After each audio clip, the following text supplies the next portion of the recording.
আমি তো শিক্ষক মানুষ, ছাত্র পিড়াইতাম আগে, জন্মের পিডান, এখন পিডাই না বয়তে ছাত্র, ছাত্ররাও এখন পিডে। শিক্ষকতার বয়স আমার এই 93 সাল থেকে পড়াই, বুঝলেন।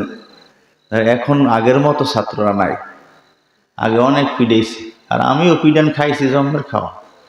হুজুরে পিডাইছে, পিডানের উসিলেই এই যে গইছি, না হইলে পিডান না খাইলে এটুক হইতো না। এই 2 মাস, এই 2 সাইড এখনো মনে হয় ব্যথা। এই হুজুরে তো মারছে আরো 40 বছর আগে। মনে হয়, মনে করি যে হুজুরের ব্যথায়, হুজুরের পিডানে, হুজুরের শাসনে, হুজুরের আদরে, ওস্তাদের শাসনও করে আদরও করে, কথা ঠিক না বেঠি? হুজুরে পিড়াইবে কা? হে কি তার সাথে জমি জমা লইয়ে কোনো মারামারি আছে নাকি? হে মারে যে, আরে এই ছেলেটা আমার কাছে আব্বাই দিয়ে গেছে, ও যেন মানুষ হয়, কথা ঠিক না বেঠি? আগেকার জমানায় এটা বলতো যে হুজুর দিয়ে গেলাম ওরে, মানুষ করে দিয়েন।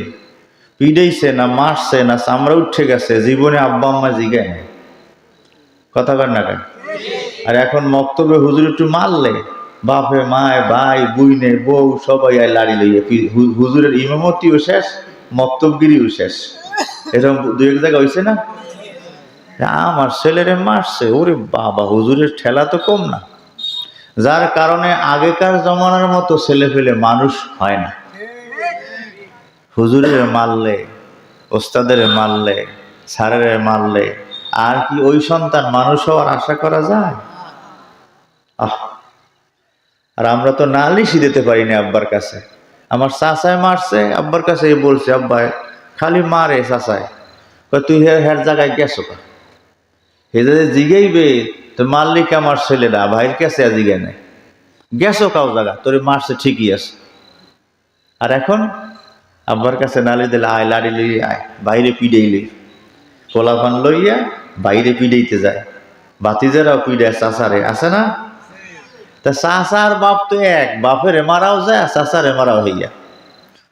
আগেকার মতো নাই। বাবা তোমরা একটু আগাও সামনে, ওই যে পিছিয়ে বই রয়েছে এখনো।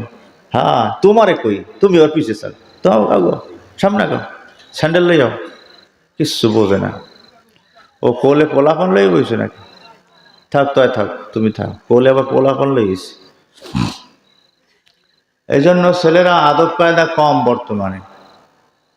যারা বুড়া আছেন, আগেকার জমানায় আমরা দেখছি ওস্তাদের ছায়া পড়ছে, তার উপরে পাড়া দিতাম না সহজে। এরকম বুড়ো মানুষ কি বলতে পারেন কিনা? ছায়া পড়ছে হুজুরের, ওস্তাদের, পাড়া দিত না মানুষ, ছাত্ররা, যে হুজুরের ছায়া পাড়া